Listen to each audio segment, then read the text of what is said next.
Hello, everybody, and welcome to our special hot take on fantasy football. And let me tell you something. Last week, Riley Aruda says the Carolina defense will score a touchdown, put us in a position with 100,000. The problem was the Cowboys did it too, and then it took a big score and turned it into a little score as 25% of the 100,000 people that were playing. Yeah, we didn't get much. 3.6 had the Panthers, though. And then next off, Birdie qualifies with 151 points. He gets made a little money. Week. So the good news is we're hot. The bad news is we're not rich yet. But playing for free. We're taking another crack at it. Birdie, explain to him what the parameters are about what your budget is, what you got to do. What you got to do. Same as we've explained in weeks past. We got a $60,000 budget to play with here. 1 quarterback, 2 running backs, 3 receivers, a tight end, a flex, which is a combination of any of those positions except for the quarterback, and a defense. So if you want to put it up there, it's up there. Over the team that we picked for this week. What I try to do when I play this is try to play matchups, a weak team or a weak defense. Try to attack a weak team or a weak defense with offensive players that can run up a score. It worked last week because I took the Ram players, which ran it up against the Giants. I'm going to go back to the well this week. I got Arizona playing Houston, so I'm going to take some Arizona offensive players and hope that they can feast on. I love it. I love it. I love it. Las Vegas agrees because they're 16.5-point favorites. They've been scoring a lot of points. Birdie, talk to me. So that's my mindset. So what's your team quarterback, right? I'm starting off with Kyler Murray as my quarterback. What's that cost you? I don't know. 8,700. What 8,700, which is a little bit high, but I believe he's the 3rd most expensive quarterback. Okay, second most expensive quarterback. This guy's a dual threat on the ground or through the air, so you'll rack up points either way there. Running backs, I have to go with Derrick Henry.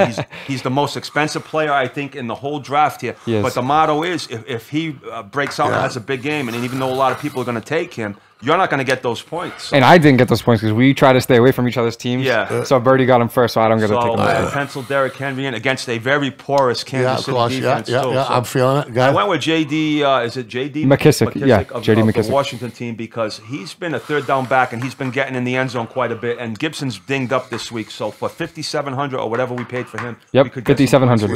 Yeah. My receivers were, and I as Riley would say, stack. I stacked A.J. Green of the Cardinals along with Christian Kirk, I believe. So now if Murray starts throwing to either one of these receivers against a very bad defense, we can rack up some points there. Now the double stack, explain it, Riley. So pretty much, it's if Kyler Murray throws a touchdown to A.J. Green or Christian Kirk, you're getting 12 points instead of 6 points. So at that point, you're getting double the points for every point, every play that happens. And he has 2 receivers, so both of them get in the end zone. That's what. 12 points there, 12 points there. It's 24 points for 2 touchdowns if Murray throws 1 touchdown to each one of those guys. So it's pretty good against a very bad Houston. Now, Deandre Hopkins, you would think, would be with the way I would have went because he's the stud receiver. But the problem is he's so highly priced, you can't factor him in there. Otherwise, you'd be handcuffed for the rest of your picks by what you're going to pay for him. So we got 2 of them anyway. So.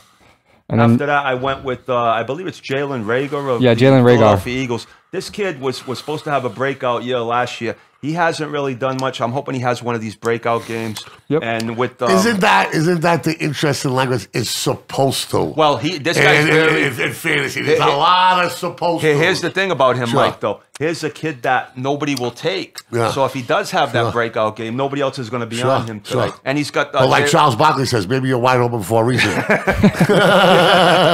Yeah. All right. After Rhaegar, who do I? Robert Tonyan. I think I took Tonyan for Green Bay, which I had to factor in the money here with what I had left. 5,100. When Aaron Rodgers is chucking the ball around, any of his receivers are a good play there. So, and then after Tonyan, with Jamar Chase, I went with Chase from the Bengals, who you hit on with Joe Burrow earlier. That game could be a shootout, and he's looked like a stud so far this year.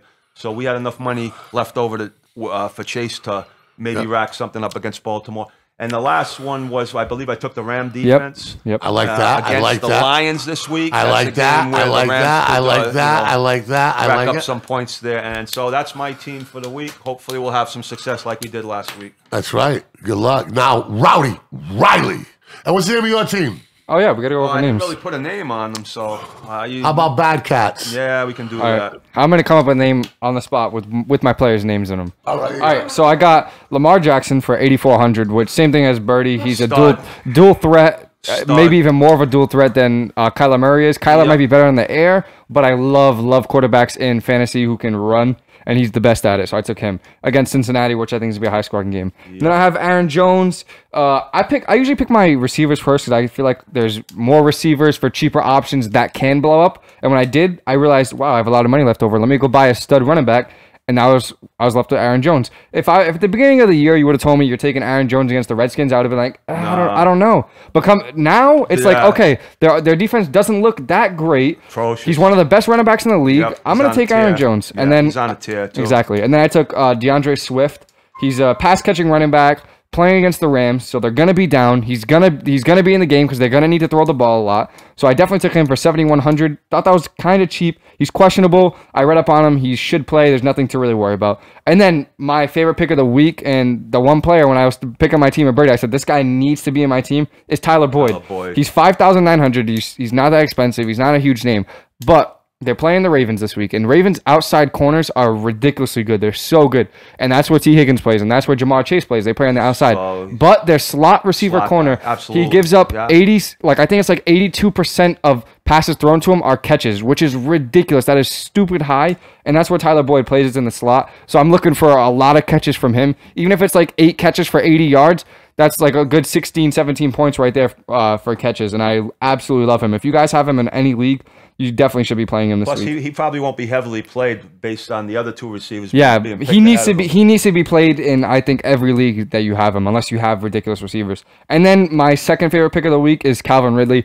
I absolutely have a man crush on Calvin Ridley. I think he's one of the best receivers in the league. I love him, especially against Miami. I think Miami's defense hasn't been as great as we thought they were going to be. Ridley coming back off of a 2-week bye for him, 1-week bye for Atlanta. Yep. I'm hoping for a comeback game for Atlanta here. I mean, they looked good against the Jets, but before that, not much. Ridley has been consistently getting 10 targets a game, pretty much. That's what he's averaging. Yep. So I just want those targets on my team, and I feel like Ridley can make plays, so I took him. And then, same thing, Jaylen Waddle. Atlanta's defense, not that great. If this is a high-scoring game, Jaylen Waddle's the number one receiver over there in Miami, and him and Tua have been connecting like toast and butter. Like, it's been perfect. Like, they just know each other so well, and I absolutely love it. And then one of my sneaky picks that I absolutely love is Hunter Henry. He's been killing it recently for the Patriots, and he's been coming out as the tight end 1 for them over Jonnu Smith, which coming into the season, I would have thought Jonnu Smith would have been the tight end 1. But Henry's been looking pretty good. He's been catching a couple of touchdowns, had one against the Texans, I believe. What was last week? I don't think he might have had one against Dallas, too. I think he had touchdowns back-to-back weeks. Yep. And he was cheap, too, 5,700. So, fuck it, I'll take Hunter Henry. Exactly, that's why. The defense isn't that great. Absolutely. And then Robert Woods is my flex. When I first did this team, I had Stafford in the quarterback, so I had Woods. And I was like, you know what? I'm going to keep Woods because I have a lot of money left over. I still believe in Woods. I think this is going to be another high-scoring game. And when there is high-scoring games in LA, they love to spread the ball around. So that's why I took Woods. I mean, Stafford's going to give a lot of the ball to Kupp, a lot of the ball to Woods. I'm hoping Woods can get in the end zone. Maybe 120-yard game like he did against I had Woods Seattle last week, and he put up some pretty good numbers. Yeah, so I'm hoping that. And then Tampa Bay's defense, I had no idea why they were this cheap. They were 4,400. I know their secondary is the worst in the league. But if you just get sacks on the Bears, which the Browns did in bunches, then that's points. I just need those sacks. Maybe a fumble from Fields. Maybe Fields is getting rushed, and maybe those trash secondary can get a picker there. I didn't expect the Bucs to be that cheap, so that's the team I'm rocking with. I'm a little worried about Waddle and Woods the most, to be honest, because I can see Woods putting out like a 7-point game, 8-point game, and that's expensive for him. So I'm a little worried about that, and Swift worries me a little bit that they could be getting blown out so much they take him out because he's questionable. Those are the only things. The other ones I'm really, really liking. What do you think? Solid, yep. Yeah. And Lamar I'm liking a lot because of... No, he's on fire right now. Yeah, you got to take him the numbers he's putting up. So yeah, those are our teams for this week. So we've upgraded the money play, or we're at the same level? We're in the same level because we figured you can pay more. Like there was a $10 one where you put $10 in, but you don't get as much as if you win. This one is cheaper and you get more if you win. Last week, so the money's already in. Whoa, we got a freebie. Yeah, we got. Italia, no. You could put 2 more teams in after, or we could even pick them right now, but we could do I wouldn't two more teams. Put two more different teams in. If you're gonna do it, you would just double the teams that you have because you got 2 in. Yeah, true. If you put two more different teams in, though, you're really competing. Now you got 4. You're really competing against yourself a little bit. But yeah, but we did play for free. Yeah. Do whatever you want, man. We're hoping we win some money, and I do like both of our lineups. The email so that Sunday you can go on there because I might. Sometimes I'm not around. Yep. Perfect. So yeah, we're gonna definitely. Way you can look at it while the games are going on to see where we're at. And we're gonna go over this next week to see how we do. Hopefully we win some money. The only one that's got the queue on there is Swift. And yeah. If they decide I think he should be fine. If they decide I read up on at it. The last minute something comes up and he's out. This way you can. If it is, then I'll just take him out and buy like Joe Mixon or something because I still have another 100 left over, which I didn't go over. I kept another 100 because. Honestly, like over 800 last year. I know, still hit I know, right? But like, I was looking at it like Robert Woods was like 6,800. Julio was like 6,900. I would trust Robert Woods more than Julio because Julio isn't bad. When you start leaving like more than 2,000. Then you don't want that. So yeah, those are our teams. I'm hoping we win big. I honestly think your team has more of a chance because of Henry and because of the lower picks that you picked. But I'm hoping somehow a couple of my guys absolutely blow it up. Yeah, that's where we are for this week. It's just a lot of it's just luck, like anything else. It is. That's all it really is. So yeah, we'll be back next week on Monday with the review of this. Next week for another shot. See you guys later. Peace.